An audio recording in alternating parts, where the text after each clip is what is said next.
नमस्ते सभी को। मैं हूँ सृष्टि और आज हम भगवत गीता चैप्टर 5 कर्म योग एक्शन इन कृष्ण कॉन्शियसनेस के श्लोक नंबर 18 को कवर करने वाले हैं। रोज की तरह पहले मैं संस्कृत में श्लोक को पढ़ूंगी, उसके इंग्लिश ट्रांसलेशन को देखेंगे और मीनिंग को समझेंगे। ठीक है, तो चलिए शुरू करते हैं।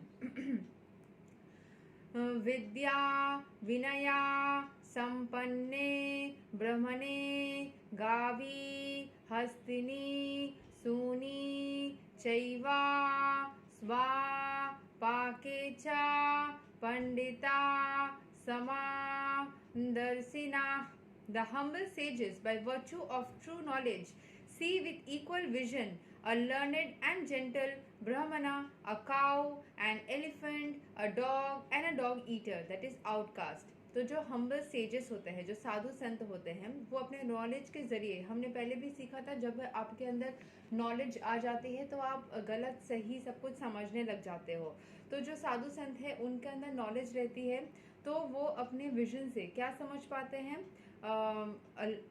कौन ब्राह्मण है, कौन गौ है, कौन हाथी है, कौन कुकुर है एंड कौन उसको खाने वाला है। ठीक है, सो सब कुछ उनको क्लियर हो जाता है। सो यहाँ के एक्सप्लेनेशन को पढ़ लेते हैं।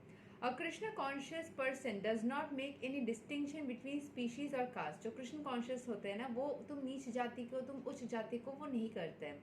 अगर कोई ऐसे बोलते हैं ना, जो कृष्ण भगवान के सानिध्य में आके गलत से गलत तरीकों से उपार्जन करने वाले लोग भी सही दिशा में आ जाते हैं। जैसे मतलब किसी भी चीज़ को उसको गलत नज़रिए से नहीं देखा जाता है। कृष्ण कॉन्शियसनेस या फिर कोई भी जो शुद्ध भक्ति होती है ना, वहाँ पे ऊंच नीच की कोई भी माप तौल नहीं होती है। सभी को इक्वल रेस्पेक्ट दिया जाता है, चाहे आप जिस तरीके से भी जीवन को जीते हो।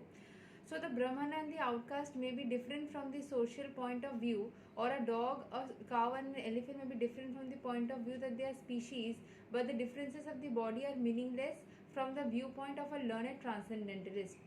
जो हो सकता है कि तुम अलग हो, हर एक लोग को हम अलग अलग तरीके से दिखने में या उनके चाल चलन से उनको अलग अलग सोच सकते हैं, बट जो साधु संत है वो सभी को इक्वल नज़र से देखते हैं। उनके नज़र में कभी भी कोई ऐसा नहीं होता कि हाँ तुमने मांस खाया तो तुम नीच हो गए, तुम भक्ति नहीं कर सकते, और तुम मतलब शुद्ध शाकाहारी हो तो तुम अभी भक्ति कर सकते हो। ये चीज़ कृष्ण कॉन्शियसनेस लोगों में या साधु संत जो स्पिरिचुअली बहुत ही अवेकेंड है उनमें ये चीज़ नहीं होती है। वो हर किसी को इक्वल नज़र से देखते हैं एंड हर किसी को उसी तरीके से रेस्पेक्ट भी देते हैं। It is due to their relationship to the supreme, for supreme lord. वो हर किसी में उस सुप्रीम लॉर्ड के अंश को देखते हुए उनको रेस्पेक्ट करते हैं। बाय हिज प्लेनरी पोर्शन परमात्मा is present in everybody's heart, जो मैंने अभी बताया। Such an understanding of the Supreme is real knowledge. As far as the bodies are concerned in different castes or different species of life, the Lord is equally kind to everyone because he treats every living being as a friend, yet maintains himself as Paramatma.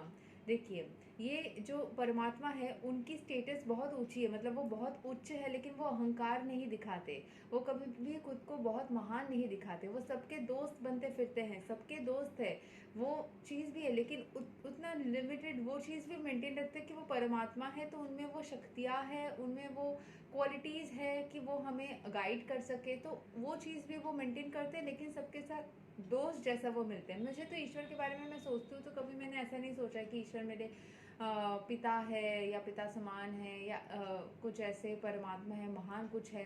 मैंने हमेशा से ही, हाँ वो असाधारण है, मेरी मौसी बोलती थी कभी भी ईश्वर को असाधारण मत समझो, उनको अपना बनाओ। लेकिन मैं उस तरीके से नहीं, मैं उनको असाधारण समझती हूँ क्योंकि उनके अंदर ऑब्वियसली ऐसे क्वालिटीज़ है जो कि मतलब काबिल तारीफ़ है। हमारे अंदर उतने सारे क्वालिटीज़ नहीं है। मुझे ईश्वर जैसा, मतलब बोलते ना हमारे लाइफ में कोई आइडियल होता है, तो मैं भगवान को हमेशा अपना आइडियल मानती हूँ। मैं अपना बता रही हूँ। ऐसे ईश्वर हर किसी से एज अ दोस्त मिलते हैं, मतलब अगर वो कोई उनको अपना बेटा भी समझे या भाई भी समझे या पिता भी समझे, फिर भी वो एक दोस्त जैसे बनते हैं, मतलब एक फ्रेंडली फादर या फिर फ्रेंडली भाई या फ्रेंडली बेटा, ऐसे करके, मतलब उनमें वो फ्रेंडशिप रहती है बहुत ज़्यादा। The Lord as Paramatma is present both in the outcast and in the Brahmana altogether, although the body of a Brahmana and that of an outcast are not the same. The bodies are material productions of different modes of material nature. जो शरीर मिलता है वो अलग अलग जो situations होती है उस सिचुएशन के वजह से बनती है, लेकिन जो सोल रहता है वो ईश्वर से हमेशा कनेक्टेड रहता है. बॉडी में किसी का बॉडी में कोई प्रॉब्लम भी हो, कुछ भी हो, वो उसके कहीं ना कहीं उस आत्मा ने उस पर्टिकुलर एक किसी फॉर्म में कोई कर्म किया होगा या फिर कोई स्थिति बनी होगी जिसके वजह से वो होता है. वो वजह हमें नहीं पता होता है, वो ईश्वर को पता होता है. एंड लेकिन जो सोल होती है ना वो उसी परमात्मा से ही बनी हुई होती है. The bodies are material productions of different modes of material nature, but the soul and the super soul within the body are the same spiritual quality.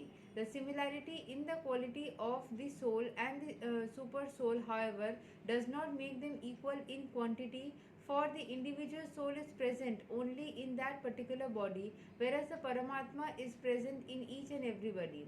A Krishna conscious person has full knowledge of this, and therefore he is truly learned and has equal vision. The similar characteristics of the soul and super soul are that they are both conscious, eternal, and blissful. But the difference is that the individual soul is conscious within the limited jurisdiction of the body, whereas super soul is conscious of all the bodies. The super soul is present in all bodies without distinction. तो यहाँ पे क्या difference हमें super soul यानी कि ईश्वर के साथ में हमारे सोल का क्या डिफरेंस है वही बताया जा रहा है कि सुपर सोल एंड सोल एकदम से इक्वल नहीं है, क्योंकि सुपर सोल जो है वो पूरी तरीके से सारे सोल के समेशन है.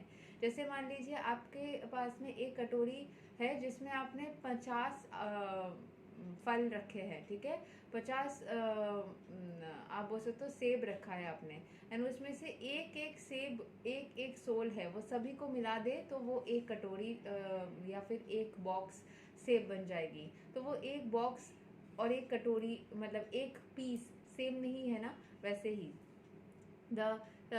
लेकिन सभी सिमिलर है. सिमिलैरिटी यही है कि वो सारे मिलके वो सेम ही बन रहे हैं, मतलब सभी जो बन रहे हैं वो ईश्वर का वही है, बस उसमें उनमें गुण ज़्यादा है, उनमें व्याप्ति ज़्यादा है, वो ज़्यादा चीज़ को कवर कर रहे हैं और हम एक छोटे से अंश में उतने ही लिमिट, लेकिन हम हमारे अंदर वो सारे पोटेंशियल को ला सकते हैं लिमिटेड मात्रा में, लेकिन चीज़ों को समझना, उसमें परखना, अच्छाई, लोगों में दान करना, लोगों को मदद करना, खुद के अंदर गुड बिहेवियर को रखना, अच्छी आदतों को रखना, तो ये सारी चीज़ें हर कोई कर सकता है. लेकिन इसको समेशन करके जो पूरा ईश्वर का जो एनर्जी बनता है ना, वो ये चीज़ बहुत व्याप्ति में कर सकता है. Extension and expansion is huge. ठीक है, सो यही तक था श्लोक number 18 of Bhagavad Gita chapter 5 Karma Yoga action in Krishna consciousness.